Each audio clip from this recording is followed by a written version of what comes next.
И в завершении выпуска в Усьмайском районе прошла необычная эстафета. От всех других она отличалась не заданиями или форматом, а участниками. Ими стали невесты.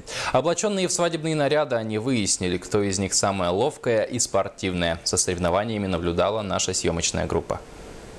На днях в национальном наследии Петропавловска Усьмайского района впервые прошла эстафета невест.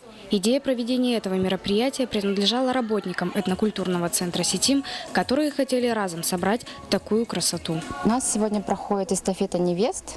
То есть мы отошли от стандартного парада невест, который проводится уже несколько лет, как в республике, в России вообще.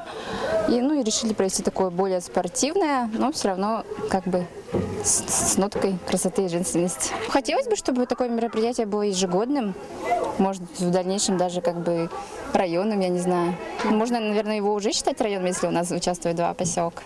10 участниц в свадебных платьях, разделившись на 2 команды, приняли участие в спортивной эстафете, которая удалась на славу, подарила хорошее настроение и море положительных эмоций как самим участницам, так и зрителям.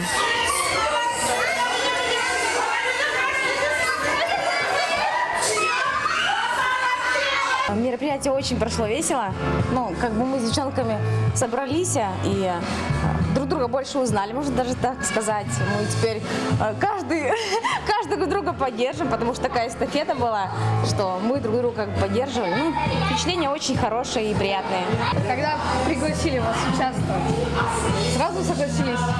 Сперва подумала, потом, конечно, да, интересно стало, кто будет участвовать, как, что будем проходить, какие испытания будут.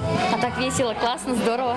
Еще бы побольше таких мероприятий. Эстафета невест – это прекрасная возможность участниц еще раз надеть свое свадебное платье или просто отрепетировать одну из самых счастливых женских ролей – невесты. Анастасия Выборкова, Тимур Канаев, НВК Саха, Усьмайский улус.